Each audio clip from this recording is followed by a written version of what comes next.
Hello guys, welcome to एडवंकुरन। मैं हूं आपका दोस्त अश्विनी कुमार। और जो भी अभी आप लोग जेटेट की तैयारी कर रहे हैं, नागपुरी ऑप्ट किए हैं, तो आप लोगों का देखिए प्रॉपर क्लास चल रहा है, प्रॉपर टेस्ट सीरीज लिया जा रहा है, उसमें टॉपिक वाइज टेस्ट आप लोग को दिया जाता है। तो देखिए टेस्ट 4 से लेके टेस्ट 9 तक अब तक जो डाउट्स आप लोगों को आया है, तो उसका डिस्कशन आज के इस वीडियो में आप लोग के सामने रखा जा रहा है। तो आइए आज के इस वीडियो को हम लोग शुरू करते हैं।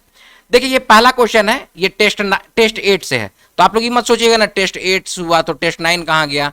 हम लोग मिक्सअप करके ये दे रहे हैं, बस आप लोग को इस सारे क्वेश्चंस पे डाउट है तो उसको हम लोग क्लैरिफाई करेंगे आपके सामने एग्जाम्पल के साथ। ठीक है, तो क्वेश्चन था कि क्रिया कर धातु के छोड़ के दोसर शब्द मनक आखिर में प्रत्यय लगा ले, जोन शब्द बनेला ओके का कहेना। ठीक है, तो ये आपके ऑप्शंस थे कृदंत, तद्धित, उपसर्ग या अव्यय। क्या है तो इसका करेक्ट आंसर है ऑप्शन नंबर बी, तद्धित। देखिए उपसर्ग और प्रत्यय का क्लास लिया गया। प्रत्यय में ही प्रत्यय का दो पार्ट होता है, एक होता है कृदंत और एक होता है तद्धित। तो तद्धित वैशेष मतलब कि शब्द को बोला जाता है या फिर उसको बोला जाता है कि क्रिया का धातु को छोड़ के संज्ञा हो गया, सर्वनाम हो गया या विशेषण में प्रत्यय लगाने से जो शब्द बनता है उसी को तद्धित कहते हैं। जैसे समझने की कोशिश कीजिए, कोई भी चीज है क्रिया, क्रिया जैसे क्या है, पढ़ना एक क्रिया है, पढ़ाना एक क्रिया है, खेलना एक क्रिया है। तो इसमें क्रिया नहीं बोला जा रहा है, क्रिया के अलावा इसमें क्या बोला है, क्रिया कर धातु के छोड़ के, माने क्रिया को नहीं बोला जा रहा, क्रिया धातु को छोड़ के जो अन्य जैसे कि संज्ञा हो गया, सर्वनाम हो गया, विशेषण हो गया, उसमें जो लास्ट में जुड़ता है उसको, उस प्रत्यय को तद्धित कहते हैं। कॉन्सेप्ट समझ में आ रहा है? आप समझिए कि एक कृदंत प्रत्यय होता है, एक तद्धित प्रत्यय होता है। तो तद्धित का मतलब हुआ कि क्रिया का धातु को छोड़ के, माने जो पढ़ना, खेलना, नाचना, गाना, खाना, पीना, ठीक है, इसको छोड़ के जो भी संज्ञा है, सर्वनाम है या विशेषण जैसे शब्द हैं, उसमें लास्ट में जो जुड़ता है ना, उसी को हम लोग तद्धित कहते हैं। ठीक है, अब इसका थोड़ा एग्जाम्पल हम आपको बतला दे रहे हैं। एग्जाम्पल जैसे सुंदर, सुंदर क्या है, एक तरह का विशेषण है किसी की सुंदरता के बारे में कि वह बहुत सुंदर है। ठीक है, तो सुंदर में ई तद्धित जुड़ा तो सुंदरी बन गया। देख रहे हैं क्या बोला गया कि क्रिया को छोड़ के संज्ञा, सर्वनाम या विशेषण के कोई शब्द हैं, उसमें जो जुड़ता है अंतिम में उसी को तद्धित कहते हैं। तो सुंदर में ई तद्धित जुड़ा तो क्या बन गया, सुंदरी। उसी तरह से हर, हर बैल, अभी तो खेती बाड़ी का समय है, जानिए रहे होंगे। हर का मतलब होता है हल, हल को ही हर कहते हैं हम लोग। तो इसमें हर क्या है, हर एक तरह का संज्ञा है। तो संज्ञा में देखिए वाहा तद्धित जुड़ा तब बन गया हरवाहा। कॉन्सेप्ट क्लियर हो रहा है? तो क्वेश्चन अब फिर से आप लोग समझिए, कहे कि बहुत सारे लोग बोले थे कि सर समझ में नहीं आ रहा कि क्या क्वेश्चन है। तो क्रिया का धातु को छोड़ के, जैसे कि पढ़ना, खेलना, सोना, ये सब कुछ छोड़ के कोई संज्ञा है, विशेषण है, सर्वनाम है, उसके अंतिम में जो चीज जुड़ता है ना, उसी को तद्धित कहते हैं। कॉन्सेप्ट एकदम क्लियर है? यहाँ एग्जाम्पल के साथ भी आप लोग को बता दिए होंगे, तो इसको आप लोग बहुत अच्छे तरीके से समझ चुके होंगे। अच्छा, अब जो नए लोग हैं, जो नया पहली बार ये वीडियो देख रहे हैं, नागपुरी की तैयारी करना चाह रहे हैं, आप लोगों के लिए देखिए 9148763486 ये व्हाट्सअप नंबर है। इसमें व्हाट्सअप करके क्लास का डिटेल्स और क्लास को ज्वाइन कर सकते हैं। ठीक है, क्योंकि हर वीडियो में आप ही लोग बोलें कि सर बताया कीजिए, पता नहीं चल पाता है कि आप क्लास ले रहे हैं नहीं ले रहे हैं। ठीक है, तो ये बात है। चलिए फिर आगे बढ़ते हैं। अगला क्वेश्चन है कि डॉक्टर सत्येंद्र हेठे देवल में से का जिनिस ने ब्रज लोकगीत कर विस्तृत वर्गीकरण कर रखे। ये आपको टेस्ट 9 में शायद ये क्वेश्चन दिया गया था, टेस्ट 9 में था ये। तो इसमें हम क्या समझाना चाह रहे हैं कि डॉक्टर सत्येंद्र जो है ना, लोकगीत का वर्गीकरण विस्तृत रूप से किए हैं। स्त्रियों के लिए अलग किए हैं, पुरुषों के लिए अलग किए हैं। ठीक है, और डॉक्टर सत्येंद्र का रेफरेंस डॉक्टर भुवनेश्वर अनुज की बुक में सबसे ज्यादा है। समझ रहे हैं मेरी बात को? तो इसीलिए ये थोड़ा सा इंपॉर्टेंट हो जाते हैं। तो जो वर्गीकरण किए हैं तो किसमें किए हैं, ये क्वेश्चन आपसे पूछा गया था। तो इसका करेक्ट आंसर हो जाएगा ऑप्शन नंबर ए, लोक साहित्य विज्ञान। अच्छा, ये क्वेश्चन इंपॉर्टेंट क्यों हो जाता है कि अभी रिसेंट फील्ड वर्कर का एग्जाम हुआ था, फील्ड वर्कर क्षेत्रीय कार्यकर्ता का एग्जाम हुआ था, तो उसमें भी ये क्वेश्चन डायरेक्ट पूछा गया था कि लोक साहित्य विज्ञान डॉक्टर सत्येंद्र की रचना है, ये कब प्रकाशित हुई थी, इसका प्रकाशन कब हुआ था। तो इसका प्रकाशन भी हम यहाँ पर बता दे रहे हैं, 1962 में हुआ था, 1962 में हुआ था। तो इसका प्रथम संस्करण 1962 में आया था, जो कि दिल्ली से इसको पब्लिश किया गया था। ठीक है, दिल्ली से इसको पब्लिश किया गया था। ये सब चीज को दिमाग में रखिएगा। ठीक है, चलिए आगे बढ़ते हैं। अगला क्वेश्चन है, जगु कलम च गंधरो न नृतोश्चाप्सरो गणा देवदुंदभयो ने दुह पुष्प वृष्टि खात पतत।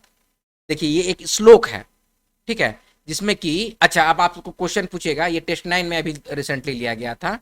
अभी आप लोग को लोक साहित्य का क्लास चल रहा है, जिसमें हम लोग लोकगीत का कुछ पार्ट को टच किए हैं। तो ये लोकगीत से क्वेश्चन है। लोकगीत में आपको क्वेश्चन पूछ देगा सोहर से संबंधित। सोहर का मतलब होता है पुत्र जन्म, सोहर गीत है। ये क्या है, एक तरह का सोहर गीत है, ठीक है। तो जगु कलम च गंधरो, तो सोहर गीत का जब वर्णन करेंगे ना, तो उसी में प्रभु श्री राम के जन्म का वर्णन किया गया है।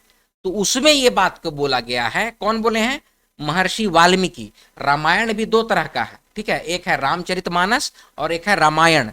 तो रामायण जो लिखे हैं वाल्मीकि लिखे हैं, ठीक है, महर्षि वाल्मीकि के द्वारा लिखा हुआ रामायण को महर्षि वाल्मीकि का रामायण बोलते हैं।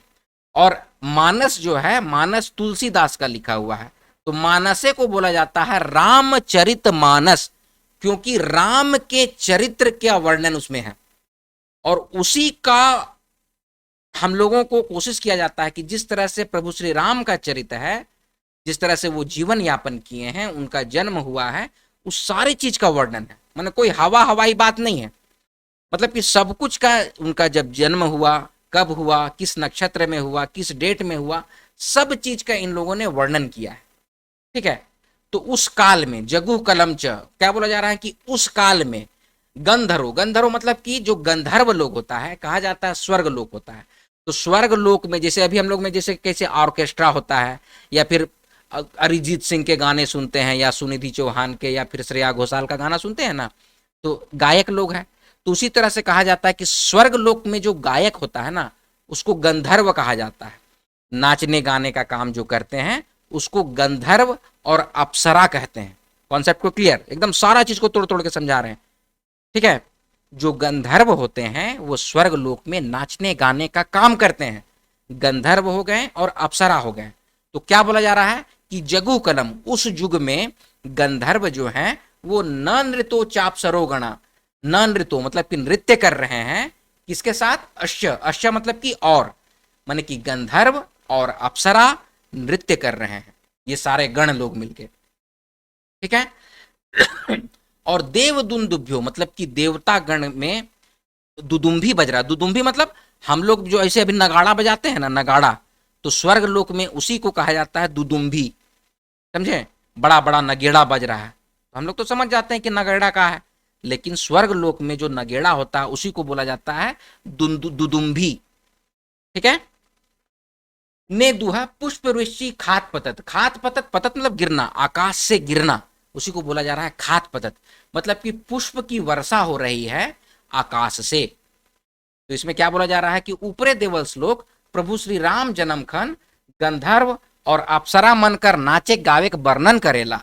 तो देवल श्लोक का रचनाकार कौन है कहें, तो ये श्लोक के रचनाकार जो है वो महर्षि वाल्मीकि हैं। अभी आप सबको क्लियर कर देती हैं, ऑप्शन नंबर बी महर्षि वाल्मीकि हैं। एकदम कॉन्सेप्ट क्लियर है। अच्छा, और जो रामचरितमानस लिखा गया है वो किनका लिखा गया था यार, किसका बताए थे हम, भूल गए, तुलसीदास का था, किसका था, महर्षि वाल्मीकि का ये था, और रामचरितमानस था गोस्वामी तुलसीदास का, ठीक है। चलिए अब आगे बढ़ते हैं। अगला क्वेश्चन है, श्रेष्ठ साहित्य के अंतर्गत हस्तलिखित, मुद्रित, तथा रेडियो द्वारा प्रचारित रचनाएं आते हैं। देखिए, अभी आप लोग को लोक साहित्य का सामान्य परिचय पढ़ाया गया ना, तो उसी में हम लोग आप लोग को बताए कि लोक क्या होता है, लोक साहित्य क्या होता है और शिष्ट साहित्य क्या होता है। तो शिष्ट साहित्य का मतलब वो होता है कि जिसका कोई रचनाकार है, जो शिष्टाचार से बंधा हुआ है, जिस शिष्ट है, जो सभ्य है, जो शिष्ट है, उसी को शिष्ट साहित्य कहा गया। एकदम तोड़ तोड़ के समझा रहे हैं। जो शिष्ट है, शिष्ट का मतलब कि कोई आचरण में बंधा हुआ है, किसी भी चीज में बंधा हुआ है, जिसका कोई स्पेसिफिक रचनाकार है, उसका कोई रचयिता है, उसको हम लोग रेडियो में, जैसे कि हस्तलिखित है, हाथ से लिखा हुआ है, मुद्रित है, मुद्रित का मतलब जिसको छापा जाता है, प्रेस के द्वारा छापा जाता है, मुद्रण किया गया है, तथा जो रेडियो के द्वारा प्रचार प्रसार किया जाता है, वो सब के सब शिष्ट साहित्य है। तो ऊपर देवल कथन केकर है के, ये कथन किसका है? तो ये कथन है डॉक्टर श्रवण कुमार गोस्वामी जी का, डॉक्टर श्रवण कुमार गोस्वामी जी का। यही आप लोग को नागपुरी में जो अपनिहिति का प्रयोग आप लोग जानते हैं ना, उसके बारे में भी विस्तृत विवरण दिए थे अपने शोध में। ठीक है, एकदम कॉन्सेप्ट क्लियर है। आगे बढ़े। नागपुरी में सर्वनाम कर कितना भेद होएला, ये क्वेश्चन बहुत लोग पूछे हैं आप लोग। ठीक है, कि सर नागपुरी में तो 7 को भेद ना होता है। ठीक है, तो देखिए पहले 7 भेद था, मेरे भी पुराने वीडियो में आप लोग को मिलेगा कि 7 भेद है। लेकिन अभी जो नया नागपुरी व्याकरण जो है, ठीक है, सदनी व्याकरण, उसके अकॉर्डिंग नागपुरी में सर्वनाम का 6 भेद है। और आप लोग भी इसी को फॉलो कीजिएगा। 6 भेद में कौन कौन सा है? पुरुषवाचक है, निजवाचक है, निश्चयवाचक है, अनिश्चयवाचक है, संबंधवाचक है और प्रश्नवाचक है। तो यही सर्वनाम का 6 भेद होता है। ठीक है, एक और अलग सर्वनाम जो 7वां सर्वनाम था, वो मध्यम पुरुषवाचक सर्वनाम था। ठीक है, लेकिन उसको सेपरेट कर दिया गया है। तो अब 6 ही भेद है। समझ रहे मेरी बात को? कहे कि पुरुषवाचक सर्वनाम के अंतर्गत तो ऑलरेडी मध्यम पुरुषवाचक सर्वनाम आता है, तो उसको अलग क्यों रखा गया? मतलब कि उसको भेद में नहीं रखा जा रहा है, इसीलिए। समझ रहे मेरी बात को? तो 6 भेद होता है। क्या होता है? ऑप्शन नंबर बी, 6 भेद होता है। चलिए आगे बढ़े। फिर नागपुरी भाषा में कितना मूल सर्वनाम है? इसमें बहुत सारे लोग मतलब कि आप लोग को डाउट हुआ, बहुत सारे लोग पूछे कि सर मूल सर्वनाम फिर क्या हुआ? तो देखिए हम आपको समझाने की कोशिश करते हैं। जैसे आप लोग से पूछा जाएगा ना कि आपके मोहल्ले में कितने घर है, क्वेश्चन को सुनिए, बढ़िया सुनिए। आपसे अगर हम पूछेंगे कि आपके मोहल्ला में कितना घर है, तो आप बताइएगा कि सर हमारे मोहल्ला में 6 घर है। तो उसी तरह से कितना घर है अगर क्वेश्चन किया गया है ना, तो वो पूछा गया है कि कितना भेद है। तो कितना घर है? तो 6 ठो घर है। ठीक है, लेकिन फिर पूछा जाएगा कि सर घर अगर है तो घर में कमरा भी तो होगा। समझ रहे मेरी बात को? क्वेश्चन को समझिए। अगर घर है, आपका एक मोहल्ला है, किसी जिला में आप रह रहे हैं, उसके गांव में रह रहे हैं, गांव में फिर कोई मोहल्ला होगा, तो मोहल्ला में कितना घर है? तो मोहल्ला में सर्वनाम के कॉन्टेक्स्ट में समझिए। मोहल्ला में देखिए सर हमारे यहाँ 6 ठो घर है, आप लोग बोलिएगा। फिर आपसे क्वेश्चन पूछेंगे तो भैया आपके घर में कितना कमरा है, एक घर में कितना कमरा है? तो उसी तरह से ये क्वेश्चन है कि नागपुरी भाषा में कितना मूल सर्वनाम है। तो भेद कितना है सर्वनाम का? तो 6 ठो भेद है। तो भेद हो गया आपका घर। और घर में कितना कमरा है अगर पूछा गया, तो वो समझिएगा मूल सर्वनाम कितना है। तो मूल सर्वनाम जो है वो 15 ठो है। मूल सर्वनाम कितना है? 15 ठो है। कौन कौन है ये देखिए।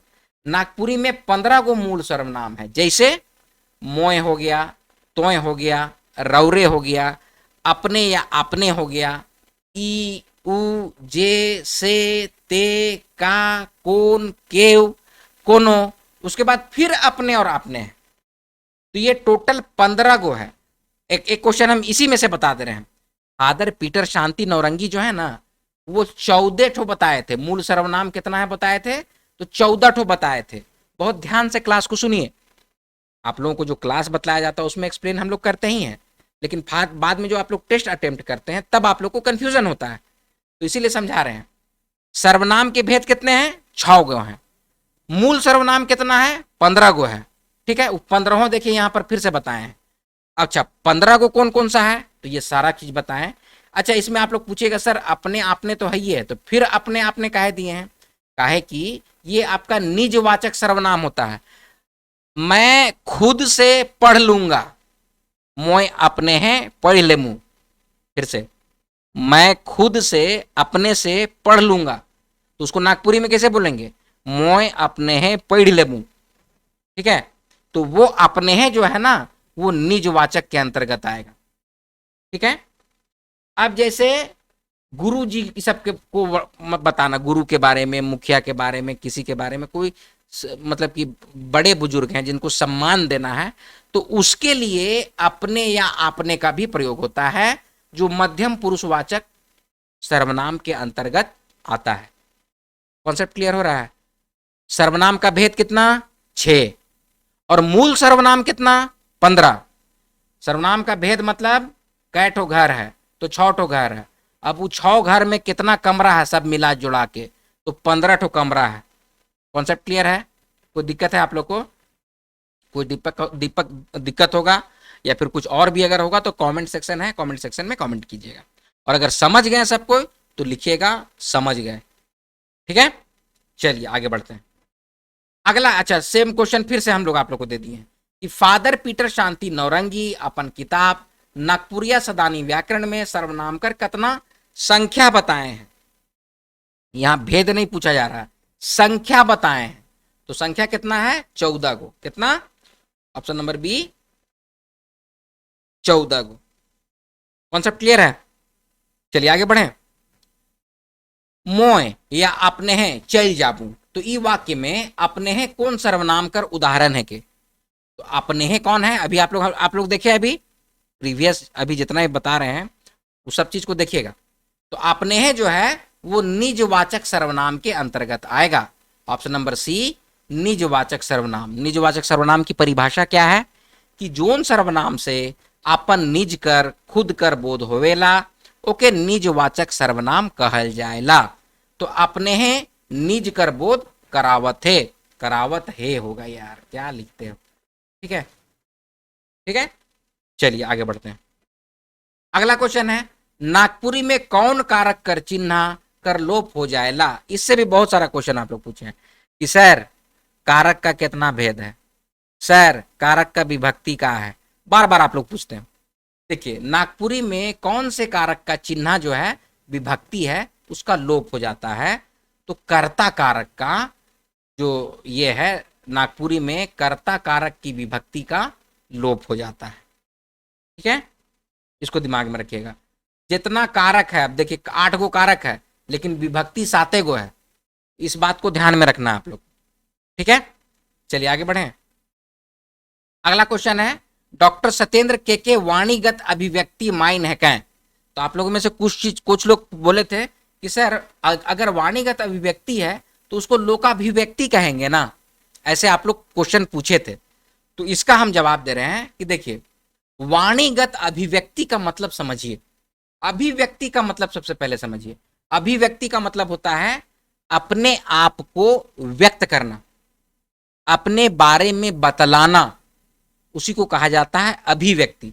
जैसे मैं झारखंड का हूं, तो मैं अगर ऑस्ट्रेलिया चला जाता हूं, बैंगलोर चला जाता हूं, स्वीडन चला जाता हूं, तो वो मेरे बारे में पूछेंगे कि तुम कहां से हो, अपने बारे में बतलाओ, अपने जगह के बारे में बतलाओ, अपनी सभ्यता और संस्कृति के बारे में बतलाओ, तुम क्या खाते हो, क्या पीते हो, क्या पहनते हो, किस तरह के पर्व त्योहार मनाते हो। इस तरह का इस सब चीज का जो वर्णन होता है ना, उसी को लोकाभिव्यक्ति कहते हैं, और इसी चीज को लोक साहित्य कहते हैं। कॉन्सेप्ट समझ में आ रहा है? अपने आप को व्यक्त करना, अपने चीजों को कन्वे करना किसी के सामने, ठीक है, अपने बारे में बतलाना, डिस्क्राइब करना, उसी को कहते हैं अभिव्यक्ति। डिस्क्राइबिंग माई सेल्फ, अगर मेरे बारे में हम किसी को बतला रहे हैं ना, तो उसी को बोलते हैं अभिव्यक्ति। समझ रहे हैं मेरी बात को? अब पूरा वाणीगत, पूरा लोक, लोक का मतलब हो गया आपका समाज। ठीक है, आप जिस समाज में रहते हैं, जिस संस्कृति को फॉलो करते हैं, जो सभ्यता है आपकी, उसका जो अभिव्यक्ति है वही लोक साहित्य है। इसी बात को डॉक्टर सत्येंद्र कहे हैं।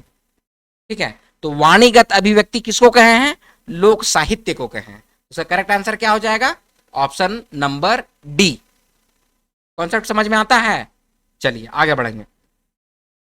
वाक्य में क्रिया करक वाला के का कहल जाएगा। अब देखिए इसमें आप लोग को दिक्कत नहीं होना चाहिए, लेकिन फिर भी कंफ्यूज हो जाते होंगे, तो इसीलिए पूछते हैं क्वेश्चन।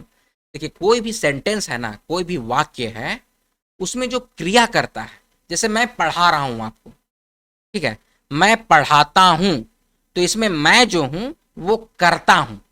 तो मैं जो हूं वो क्या हूं? करता हूं। काहे करता हूं? क्योंकि मैं पढ़ाने का काम कर रहा हूं। पढ़ाना क्या है? एक तरह का क्रिया है। तो इसमें क्या बोला जा रहा है? वाक्य में जो क्रिया करता है, क्रिया जो करने वाला है, उसको क्या कहते हैं? तो उसको कर्ता कहते हैं। ऑप्शन नंबर बी, उसको कर्ता कहते हैं। जैसे एक एग्जाम्पल और, रमदू आम खायला, जैसे आप लोग को हम क्लास में भी बतलाए थे कि रमदू जो है वो खाने का काम कर रहा है। क्या कर रहा है? खाने का काम कर रहा है। क्या खाने का काम कर रहा है? तो आम खाने का काम कर रहा है। तो खाना एक तरह का क्या है? खाना एक तरह का क्रिया है। खाना एक तरह का क्या हो गया? खाना एक तरह का क्रिया है। तो ये क्रिया कौन कर रहा है? कौन खा रहा है? ये रमदू खा रहा है। तो रमदू क्या हो गया? वो कर्ता हो गया। रमदू क्या हो गया? तो वो कर्ता हो गया। कॉन्सेप्ट क्लियर हुआ? चलिए आगे बढ़ रहे हैं। कोनो वाक्य ने संज्ञा और सर्वनाम के क्रिया से जोड़े वाला व्याकरणिक पद के का कहना। किसी भी वाक्य में संज्ञा और सर्वनाम को, या तो संज्ञा को या तो फिर सर्वनाम को, संज्ञा को क्रिया से जोड़ रहा है या तो फिर सर्वनाम को क्रिया से जोड़ रहा है। कॉन्सेप्ट क्लियर हुआ? संज्ञा प्लस क्रिया या फिर सर्वनाम प्लस क्रिया को जो जोड़ता है उसको क्या कहते हैं? तो उसी को हम लोग कारक कहते हैं। कारक कहते हैं, ठीक है, उसी को हम लोग क्या कहते हैं? कारक कहते हैं। जैसे एक एग्जांपल देते हैं, एडू अंकुरन चैनल से नागपुरी पढ़ो ना। तो एडू अंकुरन चैनल जो है ना, वो एक तरह का संज्ञा है। एडू अंकुरन चैनल यूट्यूब चैनल है, ठीक है। तो यूट्यूब चैनल से जो है वो कर्ता कारक है, ठीक है। क्या पढ़ते हैं? क्रिया। पढ़ना क्या हो गया? क्रिया। यहां पर एडू अंकुरन चैनल क्या हुआ? ये हो गया संज्ञा। देखिए सब चीज को समझिए अच्छा सा, ये हो गया संज्ञा, ठीक है। और पढ़ना क्या हो गया? पढ़ना हो गया क्रिया, ठीक है। तो संज्ञा को क्रिया से जोड़ने का काम कौन कर रहा है? तो से कर रहा है। यहां पर से क्या है? एक तरह का कारक है। तो क्वेश्चन अगर आपसे पूछेगा कि संज्ञा को क्रिया से जोड़ने का काम कौन करता है, तो कारक करता है। अगर इसी में संज्ञा के जगह पे सर्वनाम रहता और क्रिया से जुड़ता तो उसको भी कारक कहते, ठीक है। कॉन्सेप्ट क्लियर है? आगे बढ़ रहे हैं। नीचे देवल में से काम धंधा ओहदा मनक नाम कर जाति वाचक संज्ञा का नई हके क्वेश्चन है। तो इसी को लेके आप लोग कंफ्यूज हो गए हैं। क्वेश्चन क्या पूछा गया है कि नीचे दिए हुए में से काम धंधा ओहदा ये सब का नाम जो कि जातिवाचक संज्ञा के अंतर्गत आता है, लेकिन जातिवाचक संज्ञा इसमें से दिया हुआ कौन नहीं है, क्वेश्चन ये पूछा जा रहा है। फिर से आपको बताएं, क्वेश्चन बोल रहा है कि काम धंधा ओहदा ये सब का नाम जो है ना, वो जातिवाचक संज्ञा के अंतर्गत आता है। तो हेठे देवल में से कौन जातिवाचक संज्ञा कर उदाहरण नहीं है के क्वेश्चन ऐसे छिपा हुआ है। इसमें क्वेश्चन छिपा हुआ है, समझे। तो इसका करेक्ट आंसर क्या होगा? करेक्ट आंसर हो जाएगा ऑप्शन नंबर डी, मंगरा। काहे कि राजा हो गया, मजूर हो गया, मास्टर हो गया, ये सब के सब जातिवाचक संज्ञा के अंतर्गत आता है, लेकिन मंगरा जो है वो एक नाम है, वो व्यक्तिवाचक संज्ञा के अंतर्गत आ जाएगा। कॉन्सेप्ट क्लियर हो गया? चलिए आगे बढ़े। तो इतना क्वेश्चन में आप लोगों को डाउट हुआ है, ठीक है। तो ये सारे क्वेश्चंस को आप लोग बढ़िया से एक एक करके देखिएगा। वीडियो मान लीजिए कि नहीं समझ में आ रहा तो बार बार इसको रिपीट करके देखिए। जो डाउट होता है, डाउट को आप लोग फिर से पूछिए, कमेंट सेक्शन में कमेंट कीजिए। देखिए आप लोग जो भी डाउट उट पूछते हैं ना, तो देखिए कभी कभी डिले हो जाता है जवाब, तो घबराना नहीं है। सब कोई अपना अपना काम कर रहे हैं, हम लोग भी कुछ अपना काम में बिजी रहते हैं। आप लोग को हम लोग बस माना कि एक नागपुरी का सही जानकारी आपको रहना चाहिए। इसीलिए हम लोग ये चैनल चलाते हैं, हम लोग कोई कोचिंग नहीं चला रहे हैं। तो अगर आप लोग को जुड़ना है, जानना है, सीखना है, तो उसके लिए बस हम लोग ये चैनल चला रहे हैं। समझ रहे हैं मेरी बात को? तो बहुत सारे लोग, आप लोग कहते हैं कि सर आपका कोचिंग कहाँ है, हम वहाँ आ जाते हैं, यहाँ मिलने आ जाते हैं, हम यहाँ से हैं लेकिन वहाँ आ जाते हैं मिलने। कोई मतलब नहीं है।